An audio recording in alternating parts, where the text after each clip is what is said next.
Good afternoon, everybody. It is Charlie, and welcome back to another video on the Chatting Leeds YouTube channel. It is time for your Millwall review, as Leeds United have just beaten them 3-0 down at the Den. What a performance, and what a 3 points that is for Leeds United. Amazing attacking display, but also very, very good defensively as well. But just before we get into it in more detail, as always, please smash that like button. Please subscribe to the channel if you are brand new. We're on the road to 3K. If you're as happy as I am with that 3-0 win against Millwall, please smash the subscribe button. It would really help me out. Hit the notification bell, and of course, get all of your thoughts and opinions in the comment section down below, as you always do. So yeah, 3-0 down at the Den. Obviously, I did predict 3-1 in my preview for the game. I just thought that obviously Leeds are known to be slightly vulnerable at the back the majority of the time. However, I thought today the defensive display was very, very good. I thought, Millwall started the game how I think we all expected them to. They came out fast, sharp, bright, wanting to attack Leeds United all the time. They were targeting Luke Ayling's side of the pitch, trying to take advantage of his defensive weaknesses. Look, I still don't think Luke Ayling is a great defender 1v1, and I thought he showed that in the first half. I thought there was occasions where he could have done better, but I felt that Luke grew into the game more as it went on. But let's just speak about the lineup. Obviously, I was slightly surprised to not see Jadon Anthony in the starting 11. All I can really put that down to is maybe that he's not had long with the group, and that he's not 100% match fit. Having played in obviously Bournemouth's opening few games of the season in the Premier League, so maybe he's just integrating him a little bit, taking his time. To integrate Jadon Anthony into the team. But other than that, it was fairly expected. Other than maybe Archie Gray, I thought he may have given Archie Gray a bit of a rest. Maybe we'll see that in midweek against Hull City. But yeah, other than that, it was fairly expected. Jorginho Rutter and Joel Perrault up top. Obviously, they are both our goal scorers for today. But yeah, look, as I said, I felt Leeds United handled that early Millwall onslaught very well.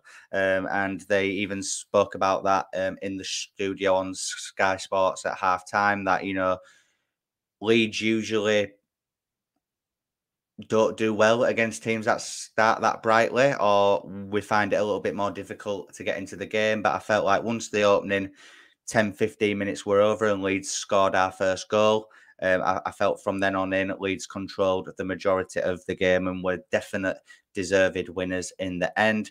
I just want to speak about, obviously, that back four once again, especially Joe Rodon. I think is absolutely unbelievable. I think he reads the game very, very well. Again, trying not to fall in love with a lone player like we did with Ben White, but I think he's got all the attributes that Ben White had in that Bielsa team.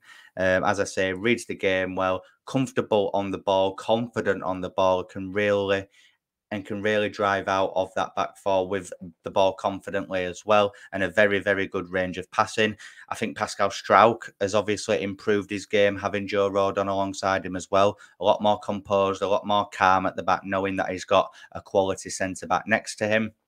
And again, Sam Byram coming back into the team as well. Just shows why he was in the team ahead of Jamie Shackleton. Look, I understand the praise and the admiration that Jamie Shack is getting at the minute, but he's not the answer long term. And at the minute, even though Sam Byram isn't your typical out-and-out left-back, I think he's been our best performer in that position this season. There is Junior Firpo to come back, but there's obviously question marks on whether he will come back in. And Luke Ayling, as I say, look, definitely can't defend 1v1, and that's why Millwall were targeting him in that first half.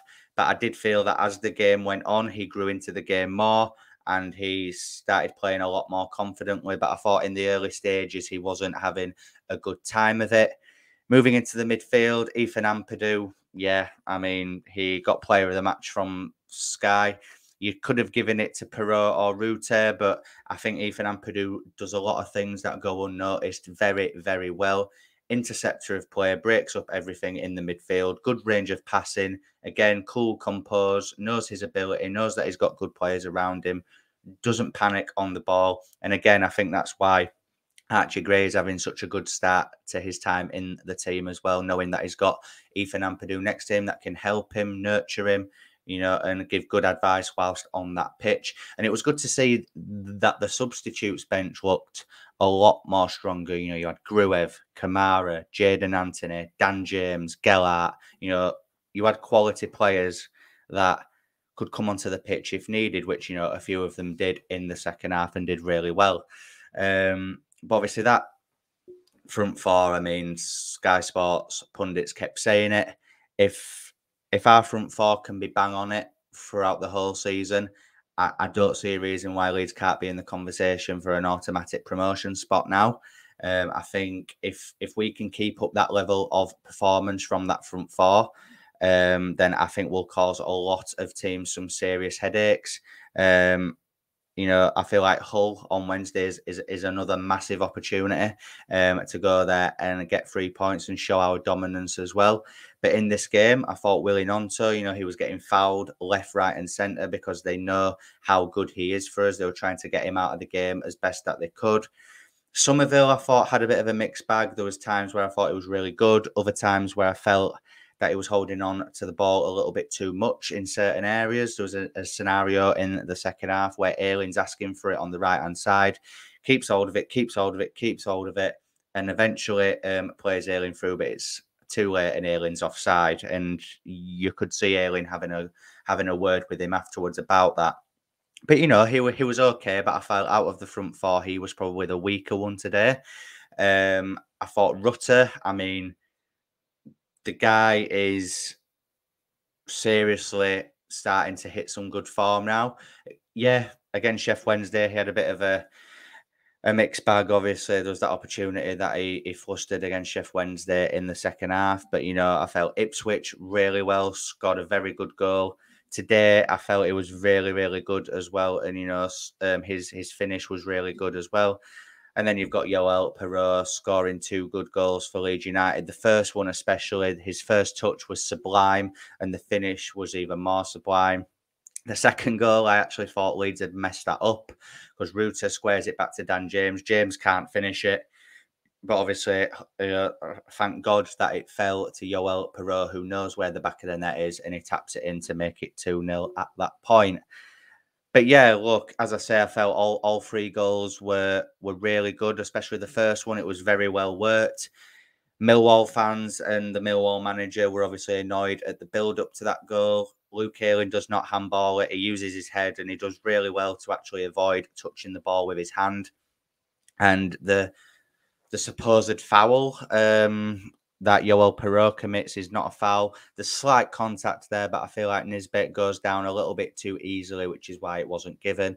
And then obviously that counter-attack was unreal from Leeds. Good ball from Gnonto into Rutter, who just lays it on a plate for Perrault to slot away. As I say, that second goal, I thought we'd messed it up, but thank God Perrault was there to slot that in. And then again, the third one, real good pass into the area from Dan James. Goes through both Millwall defenders, and then Rutter hits a very, very sweet finish into the top corner to make it 3-0. And yeah, look, Leeds have gone down to the Den and won for the first time since 2012. We've put 3 goals past them. We haven't conceded.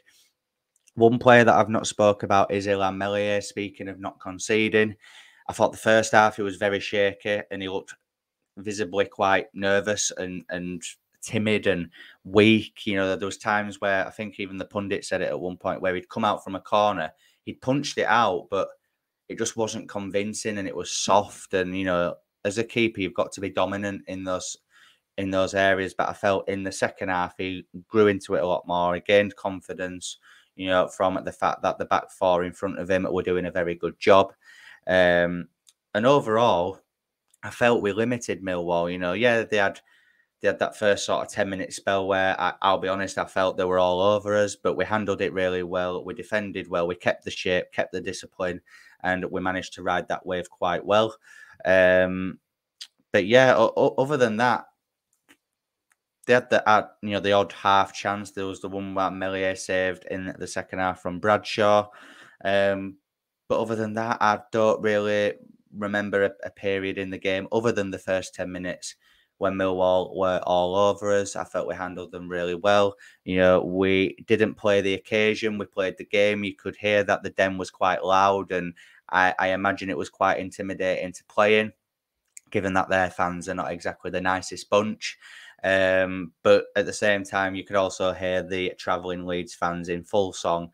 And why wouldn't they be after witnessing that great performance? It's something for us to build on now. Another win, it takes us up to 10th in the league. Hull on Wednesday night, as I said earlier, a massive opportunity to go and get another 3 points down there. Because I expect Leeds to go to Hull and win as well.